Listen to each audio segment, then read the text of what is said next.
All right, so let's get this session started. Now, before we get on to discussing this pre-scene, that is what we are here for, I just want you people to give it a thought that you people are attempting the ACCA SBL paper. So you're all stepping into the shoes of a CEO. So hello to all of the CEOs. Now, let me know what you people think that if you are the CEO of Menucraft, the case in question, the reason why we are meeting all here today. If let's suppose you are the CEO of this company, what would be a few things which would be keeping you up at night? What would not let you sleep about your company when you're a CEO, when you're an entrepreneur? Especially here, we know that in this case, there are two chefs who have founded the company, they have started the company of Menucraft. So if you are the founder, if you have literally raised, whenever entrepreneurs talk about their businesses, they say this business is like my child. I have given it the time and attention that you give it to a child. So if, Menucraft was your own baby, what would be the thing that would be keeping you up at night? Think and let me know. I hope most of you have already seen through, gone through in detail, maybe, a few other tutors also, the analysis that they have shared. So what do you people think? If you're the CEO, what are the things which will not let you sleep at night?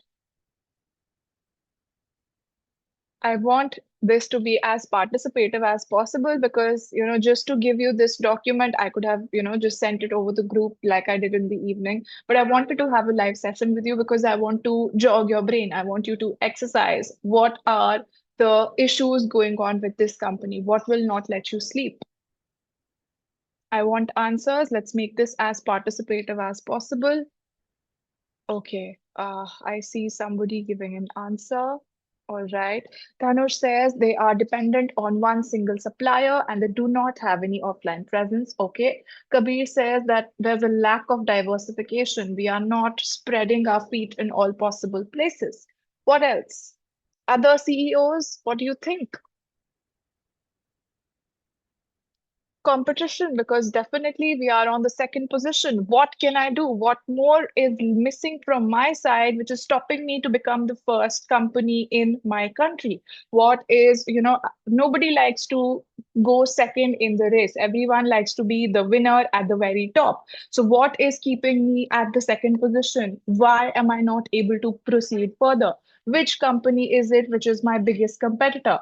You people have all gone through the pre-scene content. What is the biggest competitor? Freshie is the biggest competitor. And Dhanush is saying also there's a strict compliance with AFSA. There's a risk that we can lose the license to operate. Now, if I was to answer this particular question, what all points could I be saying that if I was the CEO, what would keep me up? Firstly, I see that my customers are declining. The growth in my customers is slowing down. My revenues are down. People are not buying my product, and the primary reason is because of the competitor. Another thing that you people already mentioned was about the supplier that we are totally dependent upon. One thing, the morning that my supplier decides to stop supplying things to me, I am optionless. I do not have anybody else. So there's a very heavy reliance that I'm having over my suppliers. And then another thing which I have is the fear of the market getting saturated. So these are the things that if I was the CEO of this particular company, Menucraft, these are a few things which could be keeping me up at night. Okay, so let us get started. I had already shared this document with you people before we had this session earlier in the evening because I was uncertain whether I will be able to conduct this session for you people. A really close family member of mine is currently recovering at a hospital. So I went to visit him, and that's why I thought it might be uncertain. But here I am. I came back on time so that I could have this session with you people. Tuesday is your exam. So basically, tomorrow is the only day that you have. I do not want you people to be spending a lot of time, analyzing the debrief, the pre-scene material. You should be doing it today at maximum. Tomorrow, keep your day as light as possible. Do not, overthink. Do not try to read as many things as possible. Whatever you've done after the end of the session, that is all that you need. Revise your formats tomorrow. Just ensure that all of the professional marks are something which you have in your brain. You have those easy marks which you should be capturing using those formats. So for Monday, keep it a very light day and you have your exam ultimately. So let's get started with the session. You people, I have shared already this document with you all. How many of you had time to analyze or go through this document a little bit? How many of you did that?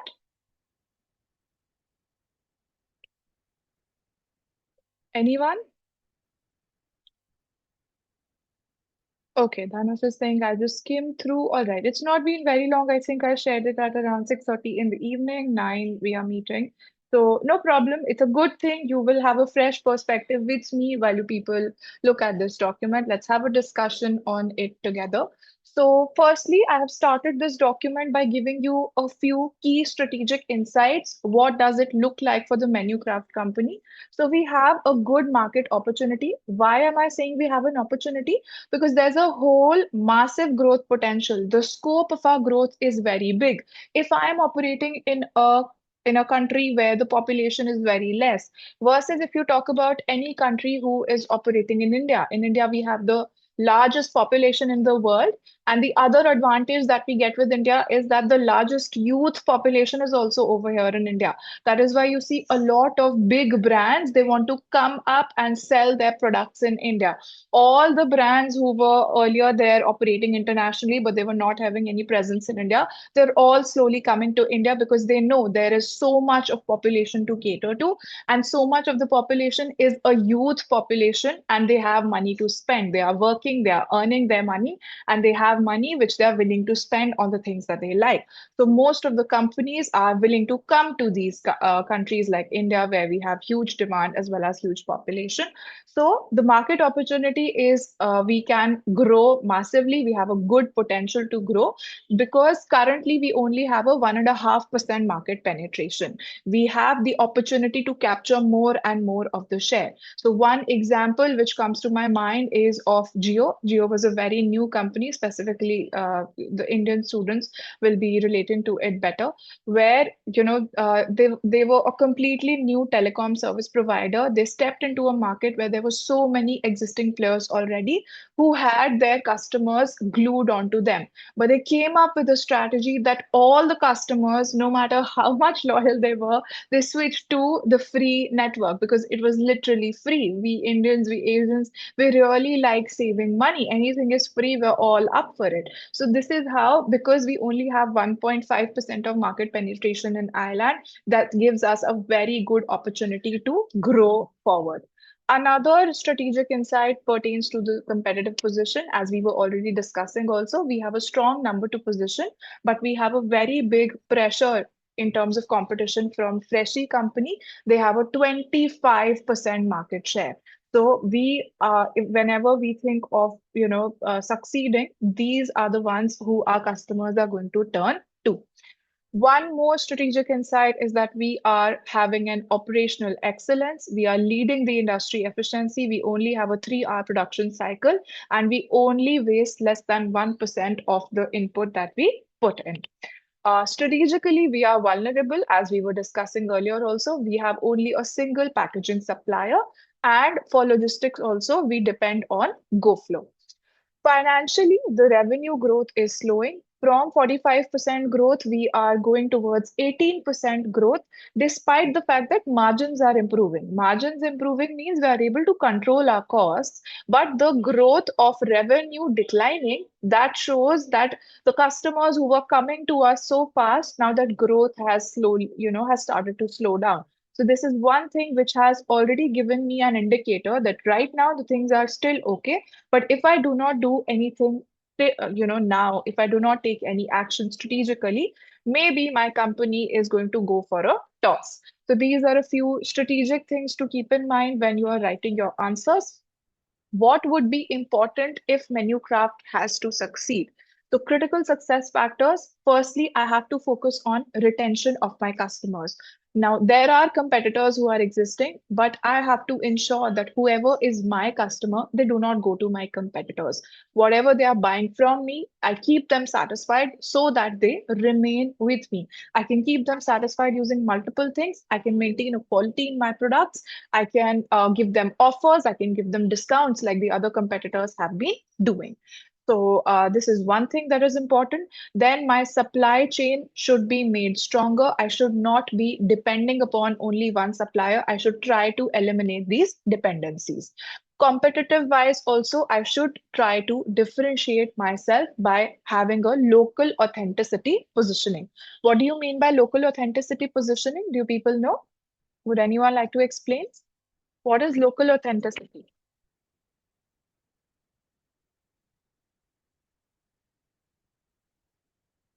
Local authenticity means, is it only locally sourced ingredients? It's about the local recipes, guys. So if I want to cater to an audience, let's suppose over here in India, we do not have to go really far. In our own country, India, we have so many different people who come from different cultures who enjoy different foods. So here in north of India, we like to have our dal makhni, we have to like our shahi paneer. When it comes to your Rajasthan and Gujarat side of places, people like to have kher sangri, people like to have dal bati, and then when you go towards the south of India, there are a whole plethora of South Indian cuisine, dosa, idli, sambar. And then you go towards the northeast, there they have their own cuisines over there. So people, wherever you want to cater to, they always have a connect to their local culture. So if you're pertaining, if your products relate to exactly that thing, because especially we have been told that the meal kit industry is actually on the rise because of the busy lifestyles of the people, because the urban people, they have their jobs to go to, they do not have a lot of time to cook. So now if they get the food that they like, they are definitely going to stay. So I should differentiate myself from the competitors by showing them that I am truly island based. So if I talk about India, we will show that we are truly based on India. We are showing you the flavors of India through the different meals that we are providing. So differentiate yourself from your competitors using one thing, which can be the local authenticity positioning. You position yourself saying that we are a local brand. We give you what you want, which you have been traditionally eating. Then another critical success factor is the board governance, which we need to enhance, addressing the IT as well as the procurement gaps. So whatever is going wrong with respect to our supply chain, we do not have any IT director. Those things should be immediately fixed. These are a few things which are really important, which need our attention on an urgent basis. Critical success factors. I hope you people have already done the PM paper also. So you get to know critical success factors are those places where it is very important for the business to do nicely if they want to succeed in the future. What areas does a procurement director looks at? So Dhanush, procurement, the word means getting things from outside. So whatever materials is it that the menu craft is going to need, this person is going to have a 360. They are going to run each and everything. Where do we get our materials from? That is what a procurement manager or a director is going to do. Now, having a quick look at their industry analysis, if you talk about the market growth, currently it's at $25 billion and it is projected to go to 75 billion. So we are setting our foot in the right industry. The industry has a huge potential to grow. So this is a good thing. This is a positive thing. If Manucraft is able to position itself nicely, is able to establish itself, there are huge profits that this company can be making. And with respect to penetration, also only 1.5% of the total food sales, we have a massive opportunity to grow in the market. Market stage is also, we have an early growth stage with which we have a significant expansion possibility in the future. So everything market wise is looking very good on a global level. And what things can actually help us push the demand, help us grow further? Firstly, convenience demand. So many people are looking for convenience. So we should offer exactly that to our customers.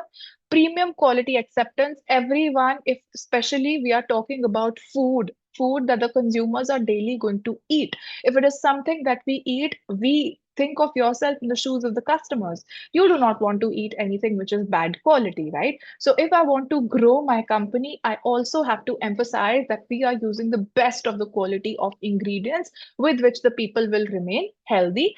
And because people are now health conscious also, there are possibilities. If you want to cater to the health conscious people, you might consider introducing sugar free options, vegan options, gluten free options. So these are a few things which can, if we do this right now, they can really help us grow further. Then, what are a few market trends which are important for us to know?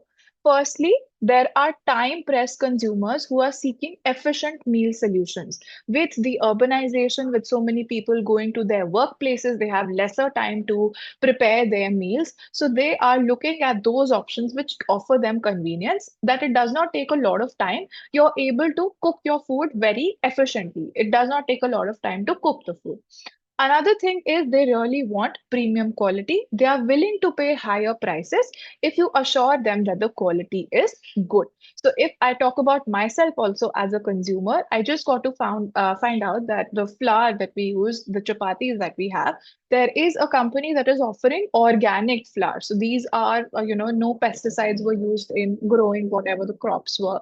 So people are definitely, because we are growing more and more health conscious these days, you will also see more and more brands coming up in this particular health segment category. So many brands are launching their protein bars. Even the existing chocolate making companies, they are now shifting to these protein bars because now they are understanding that consumers do not need anything which will harm them. They are looking for healthy alternatives. So healthy alternative, if you want to have a chocolate, try to consume a protein bar. So you have brands like Super You and so many other, I do not even remember all of these names, but these are the brands which are coming up just to cater to all of these people because we know that audiences, the consumers are ready to pay higher prices if you're giving them good quality, especially if they are taking care of their health. Third thing, which is a critical market trend, is the local authenticity preference. The consumers are having a strong preference towards the traditional recipes. So they are people who are deeply connected to their culture, to their tradition. They really prefer, like, it's not like us Indians, we want to have all of the foreign cuisines, Italian and Mexican and all of these cuisines. They are the people who want to prefer their own traditional recipes. So this is one thing which is going to benefit us if we position ourselves to be a local authenticity brand. Then with respect to technology, we can use the power of AI to personalize as well as to also make our operations efficient. So whatever human beings are doing on their own, AI can be used to make the processes faster. Also, we can personalize the things better for the customers. Sustainability focus, we are already having an environmental consciousness by using packaging decisions in a manner that they are environment friendly. Then what are the key drivers? Whatever we have discussed as the critical market trends, this is a little bit more of a detailed explanation of the key drivers. Firstly, the lifestyles are transforming. People are having dual career households. That means husband as well as wife, both of the people are working. Literally all members in the family are working. So we have limited time to prepare our meals. There are extended working hours, especially if you talk about the domain which we are in, audit, finance. These are all very demanding careers, right? So you are working so many hours because of which you have lesser time to go for grocery shopping. Especially when we are living in urban areas, we have storage constraints also. We do not have very big houses and we demand convenience. That means I should just be able to order my groceries online with the help of a click of an app. So you see all of these apps like Blinkit and, Swiggy has launched Instamart. So why are they really successful? They are only running because consumers these days do not just have the time to go out and get their groceries. They prefer the convenience. Even if I have some extra time, I would not prefer to spend that time on grocery shopping. I would just say, I'll order grocery online. Let me just go somewhere outside and enjoy myself. So the strategic implication, how it can benefit you is you can have a sustainable demand from the consumers. And if you continuously refine the value that you give to them, you can sell good quantities to the people. Then another thing is economic prosperity. Similar to how I was giving you the example of India, we have an affluent economy having a population of 40 million people. So there are so many customers we can cater to. Affluent economy means people's income is rising, because of which they are able to spend a lot of money on the good quality food. So if you operate in a country where people do not have any money, you cannot get rich over there because people do not have the money in the first place to buy your products. But when it comes to Ireland, the people are earning, they have income to spend. So that is why more and more premium brands can also uh, do well in this economy. And there is an economy growth also where convenience is going to command a premium. If you're giving the convenience to the customers, like you see how Blinkit has started to charge convenience charges, Instamart is doing the same. Order some food from Zomato, Swiggy, they are all charging you some sort of a platform fee, some sort of a convenience fee. Because you're getting that convenience, most of the people, you have the income, you're willing to pay that extra money. You do not want to go to the restaurant and get the thing on your own.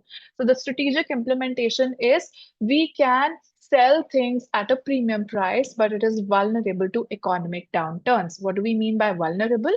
Vulnerable means that if the economy state changes, right now the economy is booming, everyone has money. But if the state of economy changes, what's the first thing that people cut down on? It is the luxuries, it is on the premium items. When the money is in lacking, I go towards the basic options, I go towards my survival mode. So definitely economically the country is doing nice, but if the state of the economy goes into a recession or any bad state, then in that case the business is going to get affected if I have a premium pricing that I follow. Then, talking a little bit about technology, we have advanced robotics in production as well as packaging. Using data analytics, we can also predict the demand and we can personalize the things. So, just today, we were having this debrief session, and maybe that is why this notification came to me. I just got a notification from Zepto a few hours back where an item which I had purchased maybe a week ago, that item they had sent in a notification where they were saying that this item is at the lowest price right now. So this is personalization. They know exactly what I am consuming. They know that I might need this thing again. So they are using my data to exactly predict my demand and also to personalize things for me. I will, be happy as a consumer that they know what I really want, what I'm looking for. So this is how technology, this is how data analytics can help the businesses. E-commerce sophistication can also enable seamless consumer experiences. So you would also see how on the apps of Swiggy and Zomato, they keep adding new features. The latest feature is the live tracking of the delivery, where you see on the map the icon of the delivery person who is carrying your food from the restaurant to the house. So, the way that the technology is growing day by day, they keep adding in more features so that my experience as a customer becomes better. So these all things are definitely, if technology we are using it nicely, we can differentiate ourselves from the competitors using the help of technology. What are a few challenges now which the industry as a whole is facing? So, firstly, we are having a customer retention crisis. What is the challenge? Less than 25% of the customers remain active after 6 months. So, they buy from you once, till a period of 6 months, they keep coming back again and again. But after 6 months have passed, less than 25% of the customers still remain active. Others may stop buying, may go to the competitors. So, this is the biggest challenge. What is the impact? Freshies promotional campaigns are causing a 15 to 20% of monthly churn. Churn means we are wasting money. The money is getting wasted. Root cause is switching is very easy. People, just in case if I get a cheaper option somewhere else, I can switch. I do not have to think twice. It is not a doctor that, the doctor knows my whole case, so I cannot go to another doctor. This is a very simple thing. Whatever food I like, if I do not like this, I can go to the other option. Do not like that, go to another option. So switching is very easy over here. Limited differentiation is there. My product is not very different from the other product. So how will customer ignore the competitor and come only to me? And another thing is the price focused competition. The market, definitely wherever you operate in the world, everyone gives a heed to the prices that you are charging. So these are a few causes because of which this retention crisis is happening. Now, what is the implication? Your business model is vulnerable and it requires innovation constantly. You continuously have to keep updating yourself to set yourself apart from the competitors so that the customers remain loyal to you. Another challenge that the industry as a whole is facing is the complexity in the supply chain. What is the problem?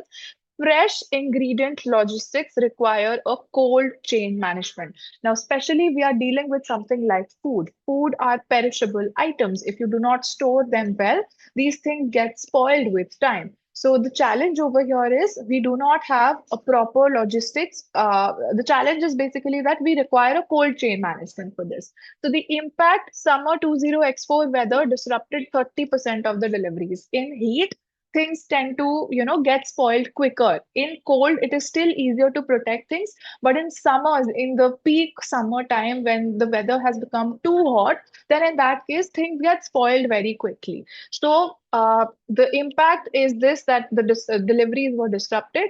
Costs that we have to pay, the cold chain requirements have increased the logistics cost by 25 to 30%. So the cost has increased. That means this will eat into the profit margins of menu craft. The strategic implication is that it is very important to have a good supply chain. If I have that, it will become a competitive advantage for me. Another challenge is the intense competition. So, Freshie is aggressively expanding. There are three new competitors in 20x4. This means that the product has started to become a commodity. That means it is something which is very widely available. What I am selling is not very different from the other people are selling. So, why will people just come to my company and not to the competitors? Another challenge is the price competition, price pressure. Definitely, when you have competitors, you have Pepsi and Cola. That's the classic example that I always give to explain about competition. So Pepsi and Coca-Cola, they are both, soft drinks which people drink to, relish.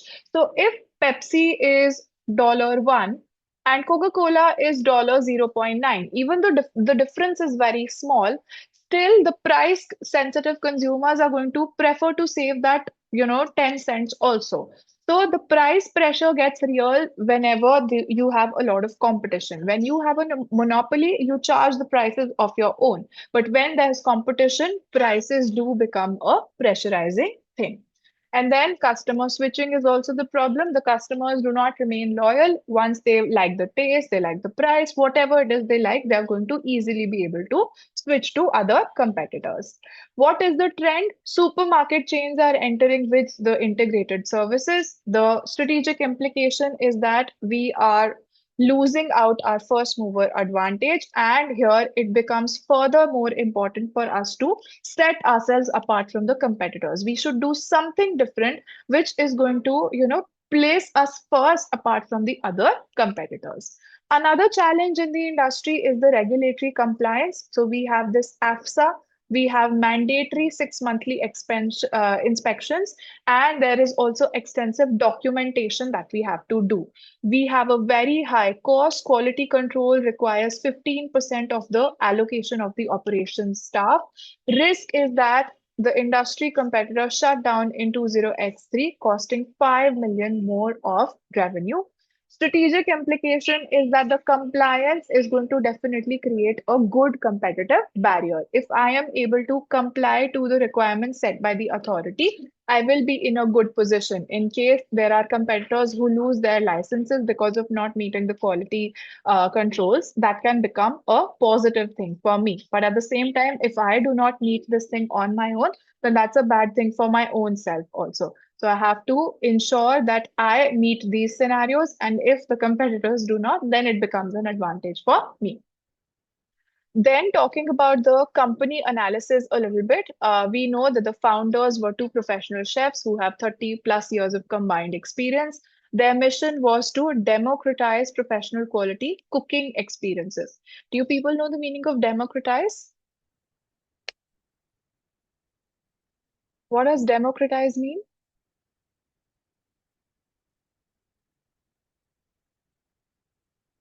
it comes from the word democracy. Democracy means everyone should get to participate. So democratize means everyone should be able to have these professional quality cooking experiences.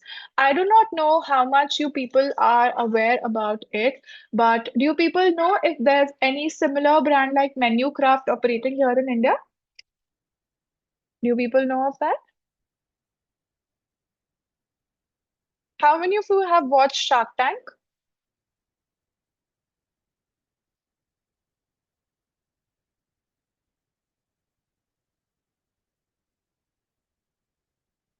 Nobody has watched. Come on, guys. There are a few things which you should watch, not just for entertainment, but for also the purpose of framing better answers in your exams. So, anyway, I watched Shark Tank, and I will just let you know we have a similar company like Craft here in India also. This is the only company which I could find which is doing the exactly same business as Craft. Otherwise, we have been talking about Zomato, Swiggy, etc. So, this is a company called as Chefling Company, and they are also providing these meal kits. So they are not focusing more on the local cuisines, they are focusing more on the foreign cuisines, because we as Indian people, we want to eat more of foreign cuisines. You have Mexican taco kit, you have a sushi kit, you have a Korean ramen kit. So these are all kits which they are telling you, if you have a look at what their mission is.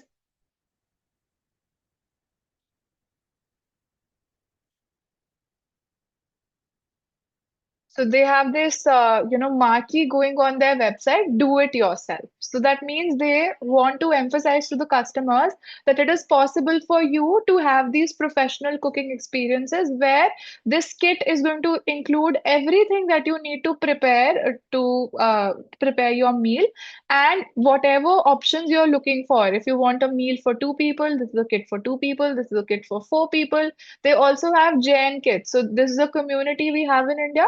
They are very reserved in the kind of ingredients that they eat. So some of the Jains are not preferring to eat onion and garlic and a few things which are, told as per their religion.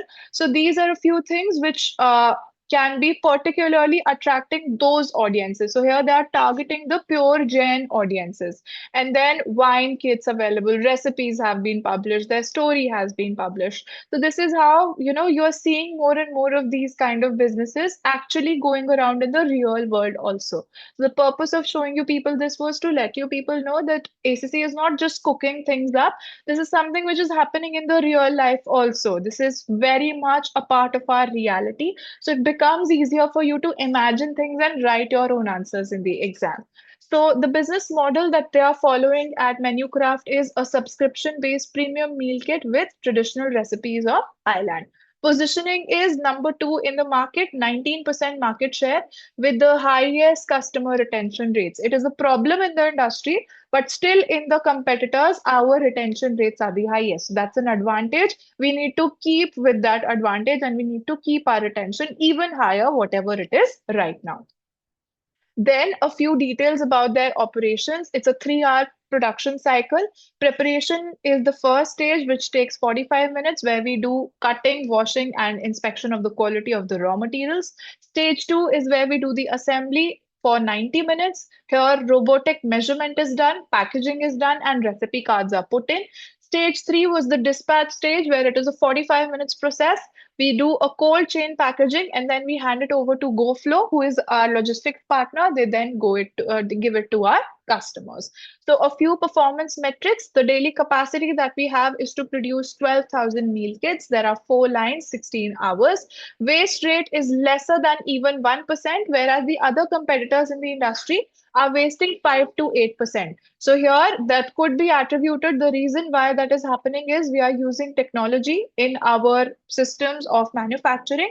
That is why we are able to keep the waste rates minimum. As a result, wastage is lesser, input consumption will be lesser, so we can have more margins than our competitors. We can sell at the same selling prices, still I can earn more money because my wastage was lesser.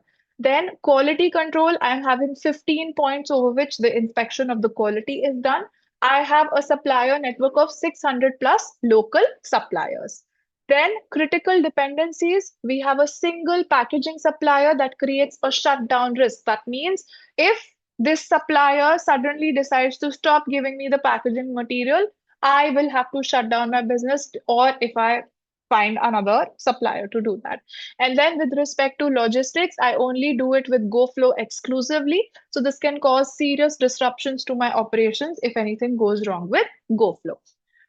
Next up, I have curated a detailed SWOT analysis for you people. This is specifically important because in the SBL paper, the case study that they have given to you, this is a classic SBL case study. This is the perfect recipe of the case study which should be asked in the SBL exam. You have a company which is established nicely, but they're not doing so well at the moment.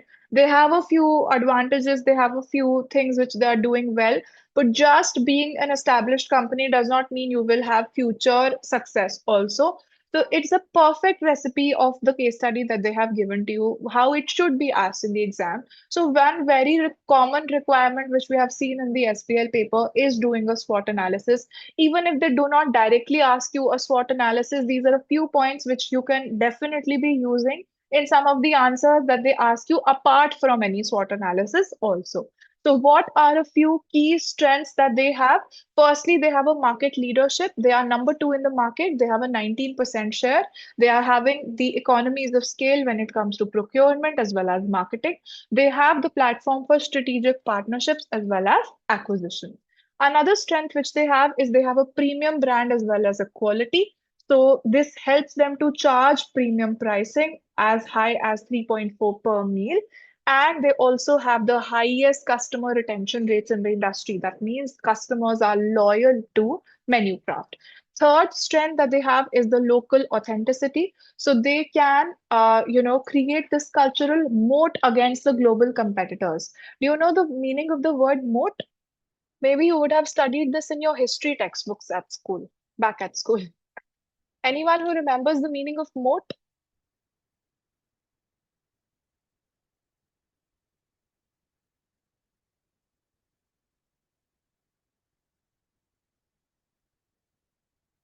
Nobody knows the meaning of a moat. You all skipped your history lessons or what? Or has it been a very long time? You all remember how these kings who were ruling the kingdoms used to have a fort? Not really, Malishka. So if let's suppose I'm the king, I have this fort of mine. Now to keep myself protected when the enemies are trying to capture my fort or attack me, what usually did kings used to do is along the boundaries of my fort, I used to get the ground dug up, and I will fill in the water in the area nearby. So what will happen is whenever the enemy is trying to enter the premises of my fort, they will not be able to enter very easily. In this water that they filled over here, they would often leave hungry crocodiles. So in case somebody tries to enter, those crocodiles are going to keep, they're trying to eat the men alive.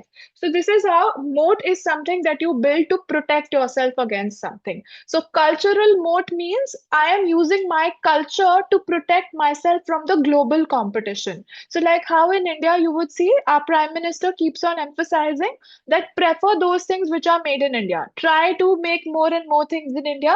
And as consumers also, we should prefer those things which are made in India. So we are trying to use our own culture to protect ourselves from the global competition. Global companies are coming over here in India and they are making profits from us. So here I can protect my own self. I can protect Menucraft by telling my customers, see, we are connected to our local culture of Ireland, and this is what is setting us apart from the global competitors. So this is number one strength which we can use. Another thing is that the customers have an emotional connection which is difficult to replicate. This is also one strength because we are traditionally culturally connected to Ireland. So that is why we have a connection with the customers, which the global competitors are going to find it hard to do.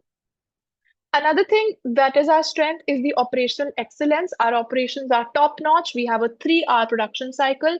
We have lesser than 1% of waste rate, which is lesser than our competitors. Cost advantage can definitely help us with competitive pricing.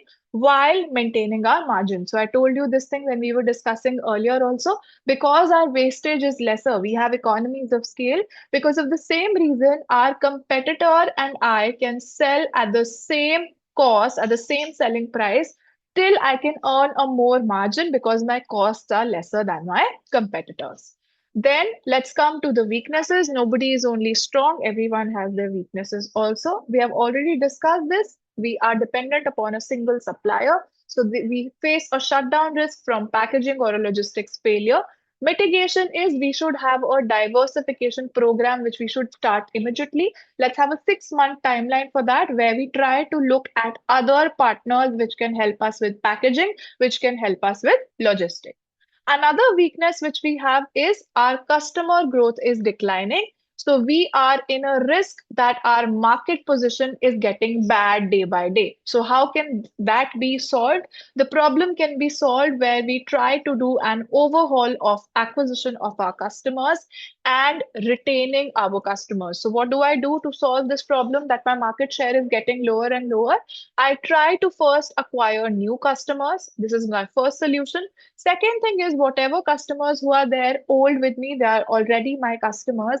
I do something to retain those customers. Think of offers, think of offering, those loyalty points. You see how brands, whenever you shop from them, points get credit to your account, and then after shopping for a few threshold of amounts, you get to have a discount, you get to redeem those points. So some of the things have to be done so that these customers who are already our customers can be retained. Another weakness is the gap in our board skills. We do not have any IT director, we do not have any procurement director. The mitigation is that we should be hiring these people. Yeah, and let's have a 3 month timeline to do that. Then talking about the opportunities, market growth is tremendous potential to grow aggressively in, the market is going to grow 15, 20 times. So we can also grow with the market. Then another opportunity that we have is with respect to the personalization, which we can do with technology. We can enhance the experience of our customers. We can improve our operations further using data analytics. With respect to product extensions, also there's an opportunity. We can, right now, we're only selling the meal kits. We can start to now offer more things also. We can start selling kitchen equipment. Maybe we can offer cooking classes. Maybe we can even offer ready meals rather than giving the kit to the customer, which they prepare. Maybe we open our own restaurants where we serve those meals ready, right? These are a few things which we can do. And the brand equity is going to give us a leverage for the diversification of the revenue, because the brand is well known, because we are established in the market. We already have a 19% market share that is going to help us expand into different categories while we try to diversify our revenue. So these are a few opportunities. Now, looking at the threats, we have a very intense competition. Freshie is aggressively expanding in the market. New competitors are also entering in. So, how can we solve this problem? We have to do a local differentiation. We have to emphasize in front of our customers that we are different from Freshie, we are different from the other people who are in the meal kit industry, because we are locally connected to the culture, the traditional recipes of Ireland. So, maybe a solution could be launching a marketing campaign where we are showing how well we are connected to the culture of Ireland. So, like how here in India, if I want to capture Rajasthani audiences, I could launch an advertisement where, those traditional dances of Rajasthan are shown, the culture, the history of Rajasthan are shown. So, similarly, here in this particular scenario, you could write that, you could give a suggestion that a marketing campaign can be launched where we broadcast the culture, the heritage of Ireland, so that people feel that Ireland is, closer connected to menu craft apart from the other competitors. And introducing of loyalty programs also, like how I was talking about a point system, like most of the brands are following these days, that could also be done to beat that. Another threat that we are facing is the economic downturn. Meal kits are considered to be discretionary spending. I hope all of you know the meaning of discretionary spending. What is discretionary spending, guys?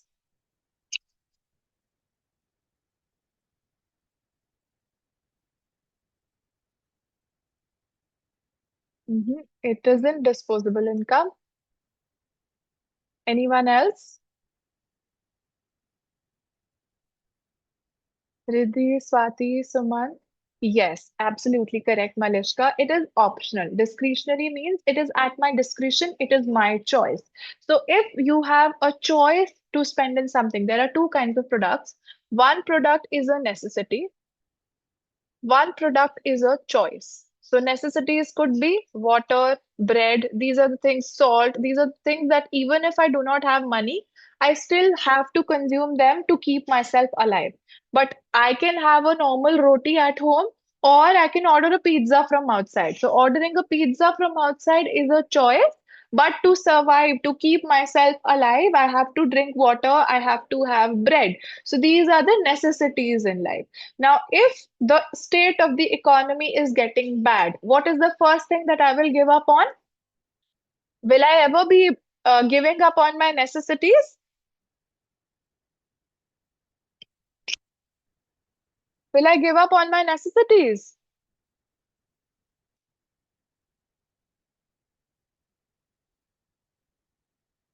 No, right? No matter what happens, I have to fill in my stomach. I will never stop drinking water because that is essential for human life. So, whenever things go bad in the economy, the first thing which gets hit is the choice spending, which is your discretionary spending. So, because the meal kits are considered to be a discretionary spending, if the state of the economy goes bad, so will the company because people are going to buy lesser of the meal kits. So, in defense, what we can do is we can create a value tier which can help us in economic resilience. What do we mean by a value tier? Rather than only catering to the premium segment, what we can do is we can launch multiple options. This is the first, most basic option. It comes with the limited items in the kit. Then we can have another medium priced option in which basic apart from some other things also will be there, and then you can have the platinum option where you will have all the features of basic, all the features of medium, plus anything extra which will make the people pay more money, just like how you have it in a cinema hall. When you go to watch a movie, there are different classifications of tickets. The ones which are near to the screen, they are cheaper. The ones which are far away from the screen, the ones that are at the back, they are more expensive because they give you more a good experience to watch the movie. So this is how we can create a value tier where whatever the customers want to pay, whatever their ability is, they can go and buy as per those things. Uh, Another threat that we have pertains to the regulatory changes. So, because of the develop food authority, there are a lot of costs that we have to incur in complying with the requirements. So, the defense will be we should have proactive excellence as well as regulatory relationships. What do you mean by proactive? Again, a company can be two things. They can be number one, proactive, or another word for this is reactive.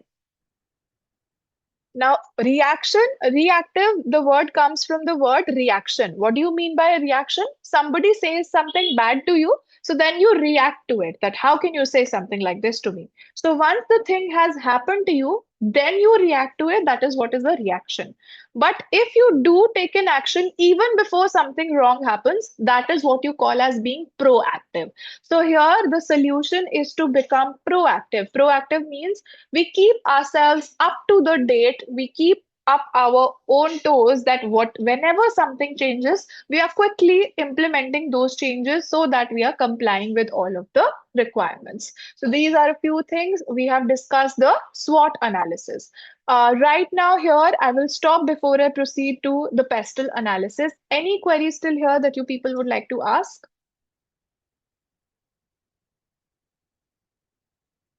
Anything?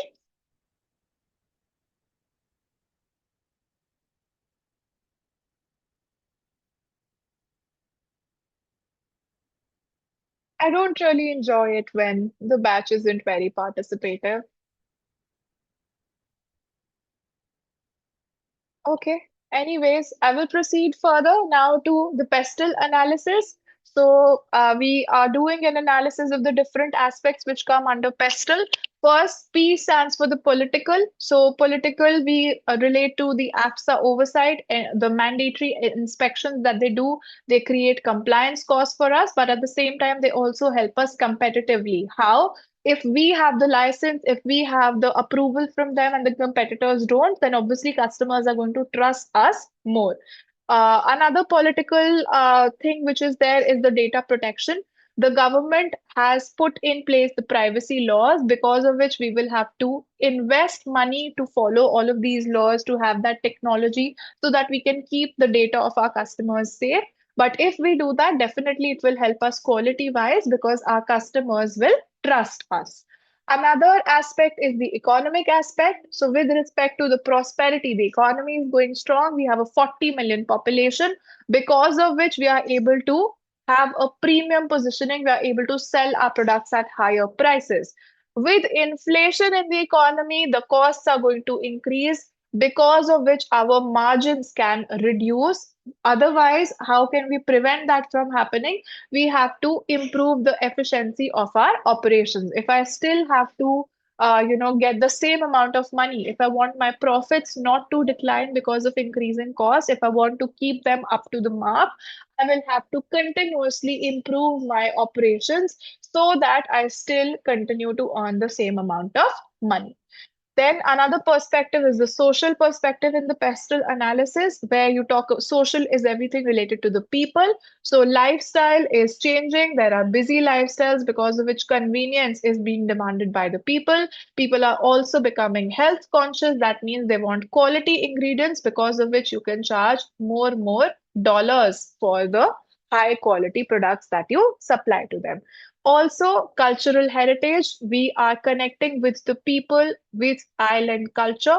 So this is going to create, a competitive advantage or differentiation advantage, what will set you apart from your competitors.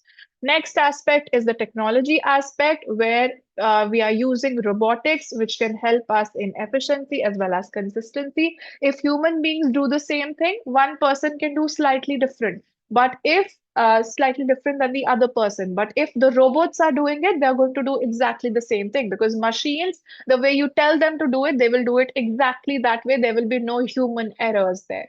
We can also use digital platforms, e-commerce, as well as mobile apps, which can help us with direct customer relationships. So once you download any app, you create your own account. So the customers feel that, yes, we have an account with this entity. They feel more connected with menu craft. Then data analytics, we can definitely use personalized data analytics to personalize things for our people and also make the operations better for the company. So these are the few ways with which technology can be used. Talking about the other perspective relating to the environment, climate change is hitting, weather is becoming uncertain, because of which the ingredient availability is also getting affected. You people would know that some of the ingredients are only available in some seasons of the year. So if you talk about mangoes, mangoes are usually growing in the time of summers. So once the season goes away, then you do not get a lot of those raw materials. So the climate, how it is changing, that is also impacting when your ingredients are available, when they are not. Also, about the sustainability of the packaging, the customers are going to expect the company to use sustainable packaging. Apart from that, also, they will expect the company to do some sort of initiatives which are going good for the environment. Then, talking from the legal perspective, we have the food safety compliances to follow, which are going to create operational requirements for us and also competitive modes, how we can protect ourselves from the competitor if we get the approval from them. And then we also have to follow the employment law. That means labor protection is going to affect the cost structure, but definitely will help us with the stability. What does that mean? If I'm following all the laws which pertain to the labor, definitely I will have to pay money in line with the laws. But at the same time, because I am paying my labor on time, I'm keeping them happy. This will also ensure stability in my company. My employees are the same, they keep getting more experience, so they do the work more efficiently. So, this is the legal perspective. Now, coming to discussing a few key performance indicators, talking about the revenue first. The revenue growth has a declining trend from 45% growth to 37.4 to 18%. We see a decline in the revenue growth. So, the implication, what do we get to know? That if the revenue, if you are the CEO, think of it, the revenue growth of your company is declining. That's a very serious alarm clock that is ringing. So, you need to do something strategically so that you're able to maintain the market position. Then another perspective is the customer growth slowdown from 37% to 19% to 13%. So this is a very much concerning decline. Root causes are saturation of the market, competition, as well as cost inflation. The impact of this is the revenue growth is getting lesser, and maybe the capacity is going to be remaining underutilized. We can produce more, but there are no demand that the people are doing. So even if I have the capacity, that capacity goes to waste. Then a few positive indicators. My revenue per meal has increased. Earlier, I was selling for 2.3. Now I can sell for 3.4. Average order value has also increased. That means the people who were ordering earlier, they have started to order more and more value in terms of how much is the worth of their order. With respect to the customer mix shift, singles, they were shopping from us 65%, now they have gone down to 45%.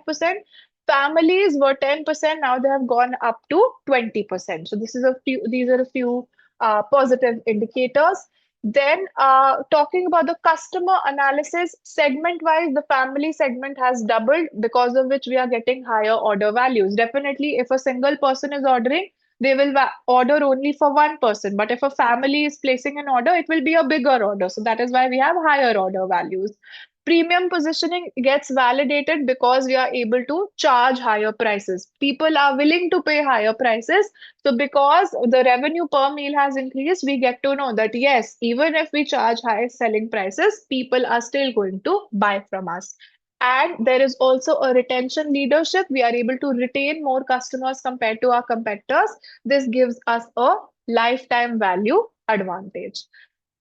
Now, focusing a little bit on the value chain analysis, the primary activities are our inbound logistics. We have 600 plus suppliers. We do a quality control. We also have an advantage because we source our things locally.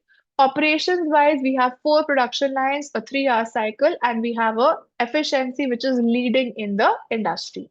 Talking about the outbound logistics, GoFlow is our partner. They are helping us creating a differentiation, but we have a high level of dependency on them. Talking about the marketing perspective, we are a D2C platform with which we can control the customer data as well as how many customers come to us, how they interact with us. Talking about the services, we are giving a quality guarantee which supports the leading retention rate. So they are giving a quality guarantee. If the product is not up to the mark, you get the money back. So like how Zomato and Swiggy are also doing over here in India. If the food is not up to the mark, no problem, you get your money back. So this builds the trust of the customers. People stay with these businesses because they know that their money is not going anywhere. Then a few support activities, technology, we've already spoken about robotics, analytics, e-commerce, which can help us have a competitive advantage. With respect to procurement, our local network helps us get quality benefits also, cost benefits also. Both ways it is giving us benefits.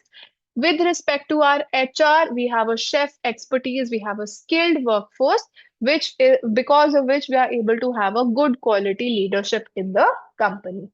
The strategic impact is that we have a good integrated value chain, which helps us have competitive advantages, but we have a few limitations like dependency on logistics, dependency on the supplier, which needs immediate attention. We need to fix these problems before anything goes wrong. Then heading towards the Ansoff matrix, this is also one of the potential requirements which can be asked, although you might not be asked very directly that you have to use the Ansoff matrix, but these are a few points which can actually help you frame your answers, even if you do not directly write that I'm using this particular matrix over here. So, firstly, you could talk about market penetration. You have a lower risk and a medium investment will do. You can offer enhanced loyalty programs, referral incentives. You people already know what a referral is. You bring in another customer and the brand gives you a coupon or a voucher. Service quality improvements so that the churn rate can be reduced. This is a very high priority area because this addresses a retention crisis which we have to solve immediately. Next thing, which is medium risk and medium investment, is your product development. So try to have seasonal recipes, the summer season, winter season, fall season. Try to have those specific recipes, like how over here in India, you would see Haldirams when the winter season comes in, they start to offer these small packaging of halwas and laddus because people prefer these things hot when it is very cold over here. So these are seasonal recipes which they can try. They can also try to offer dietary specific options. So if somebody is allergic to gluten, somebody is allergic to milk. So all of these options can be given, gluten-free options, vegan options, vegetarian options. These things should also be considered. Kitchen equipment and cooking utensils, this is something which we can do to diversify the revenue which we generate. The priority over here is medium because this can help us build to our own existing customer base that we have at the moment. Another thing which is medium risk but high investment is market development. So we should consider expanding geographically to adjacent regions also. So if we are operating over here in India, try to operate with the neighbors of India also. Nepal, China, Pakistan, Sri Lanka. These are our neighbors. We can try to expand to other nearby countries of island also. Corporate catering programs. So right now we're only selling to individual customers. We can try to get a company on board. Companies will have so many employees, we will get a bulk order. So this is also something which we can consider. Again, the priority is medium because this is an opportunity which can help us grow in the long term. Another thing which will be classified as high risk and high investment is a complete diversification where we start cooking classes, where we start culinary education. So we professionally train the chefs. The two founders that we have at Menucraft, they are professional chefs. So they can probably open a school where they start training professional chefs. That's also something which we can do. This will require high investment and will be heavily risky because we have not done this thing before. We will be doing it for the first time. We can also think of partnering with a few restaurants where our meals can be served and giving our licenses to a few restaurants. The priority of this is low because the first focus should be to fix the immediate problems that we are facing. So the recommended focus is we go ahead with market penetration and selective product development so that whatever is happening currently in the market, whatever opportunities we are getting, those opportunities can be taken up. So this is the Ansoff matrix for you. Now, having a look at what the key risks and the mitigation strategies are there. So, risk is a very common requirement again in the SBL paper. They could be asking you that what are the risks that this company is facing. Recently, also, you people would have attempted the NC Tech mock. So, in that also, there was a requirement which was asking you what risks are they facing and how can those be solved. So, what risks is Menucraft facing? Firstly, the single supplier dependency. Impact. If things go wrong, we can have a shutdown operationally. Probability of that happening is medium. So how do you mitigate this? Have dual sourcing arrangements rather than just relying on only one supplier. Think of alternative suppliers. Try to gather more suppliers. Another risk is the customer retention crisis. Impact is my revenue is declining, my market share is getting lost. Probability of this happening is high. This is an industry-wise problem. So how can I mitigate this? Introduce loyalty programs, have a value proposition enhancement. So like I told you, multi-layered offerings, basic, medium, platinum offering. Then competitive pressure is another risk. Market share is getting eroded because of new competitors entering. Biggest competitor was Freesia. Pricing pressure is also there. Probability of this is high. So the mitigation is I strengthen my local authenticity and I try to improve my services. I excel in the services that I provide so that my customers remain with me rather than going to my competitors. Another risk that they are facing is a regulatory compliance. That means they have to follow all of the rules and regulations of the authority, Food Safety Authority. So we should be doing a proactive compliance and we should develop a relationship with APSA. Economic downturn is another risk. Mitigation is the value tier development. We focus on a cost structure flexibility. I try to look at other alternative options. Where can I get my raw materials from? Can I improve my operations with the help of technology? I reduce the labor, more and more work gets automated, because of which I save on money, so that even if the selling prices have to be lowered in a bad state of economy, I can still be making profits.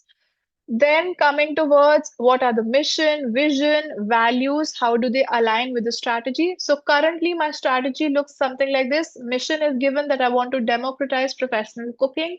Vision is that I become a leading island provider, so preserving the culinary heritage, what the people have been having historically in Ireland, that should be preserved. I should become a leading provider in that segment.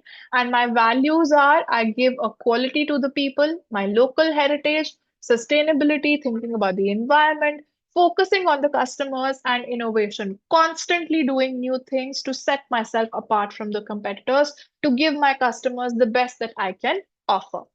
Now, PESTEL, we have already done. I have just summarized this in a small format that in case you're just going ahead with the exam, this is the summary that you can read. Ansoff matrix also, I have summarized over here. Then possible exam requirements, it could ask you a board report question where you have to prepare a strategic report where you evaluate the competitive position, and you have to recommend actions to address the customer growth while maintaining leadership. So the few points which we have discussed, you could use those points to articulate your answers. You could talk about the position, the challenges, the priorities, what is our external environment looking like, how are we capable internally, what are the trends of our performance showing, what strategies can we use as per the Ansoff matrix, what are a few recommendations, you give the priority that this is something which you should try to aim in this much time, this is the amount of investment that this is going to need. A few models which can get tested in your exam. Pestle analysis, we have already done. SWOT, we have already done. Ansoff, we have already done. Value chain, where you identify your competitive advantage in front of all of the other people who are operating in the industry. Risk assessment, we have already discussed what risks are they facing. Porter's five forces, what is the structure of the industry, what is the competition looking like. So these are a few requirements which can be tested in the exam. You can use these models to frame your answers better. Then, if they ask you a few strategic recommendations, what should the company be doing? Supply chain risk mitigation, identify alternative packaging suppliers, develop backup logistic arrangements.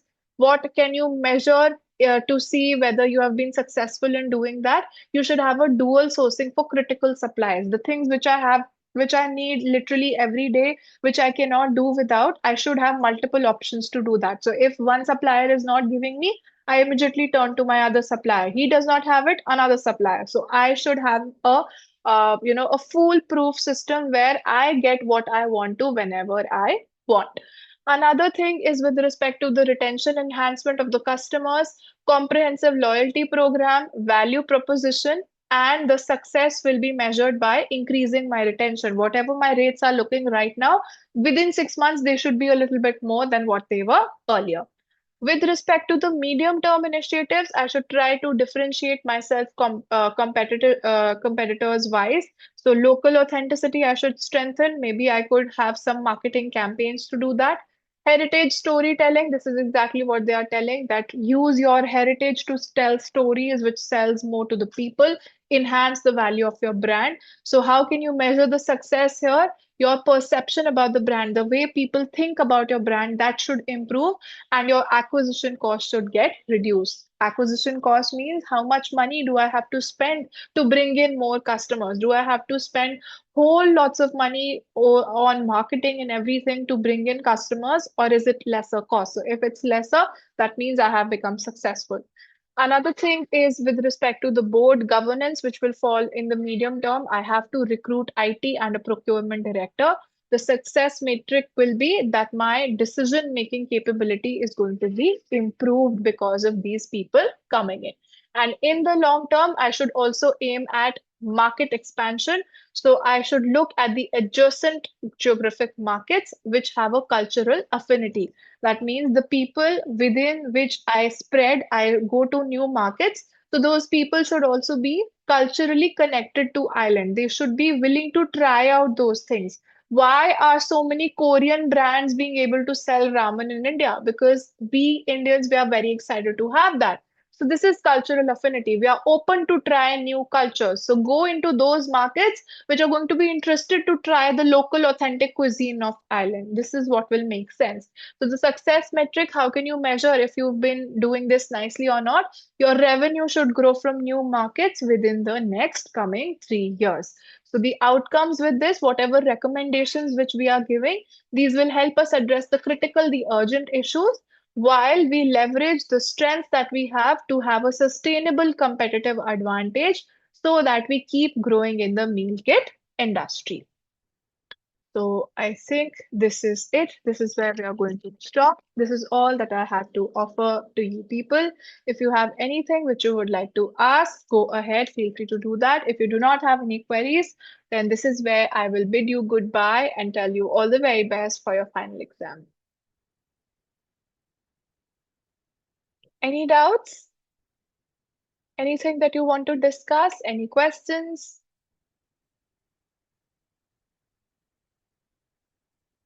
You're welcome, Malishka. All the best. Welcome.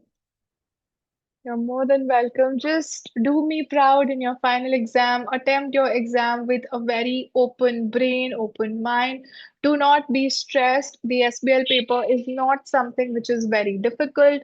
Just try to think from all of the perspectives. Like I've told you in the feedback of the mock also, when you step into these strategic leadership positions, your role is not just to think of the direct consequence. You have to think 360. You have to think what will happen from strategic perspective, what will happen from the financial perspective, how will it impact my operations.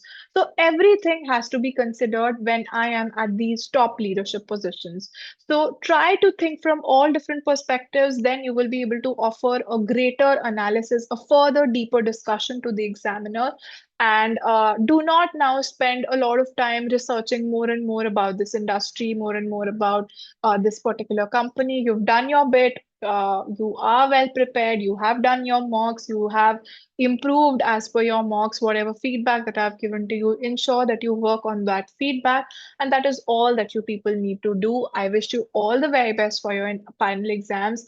Do let me know how it goes. And ultimately, we are waiting for a very positive result on the results day of the September attempt. So again, I wish you all the very best. Go with a very calm mind, sleep well the night before, have your essentials in one place, your docket, your ID card. You do not really need a calculator in the SPL exam, so no need to carry that.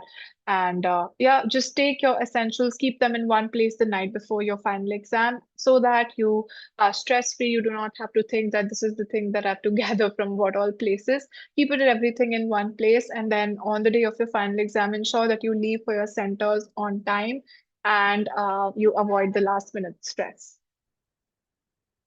All the best, guys. Tell me how it goes. Bye bye. Take care. Good night.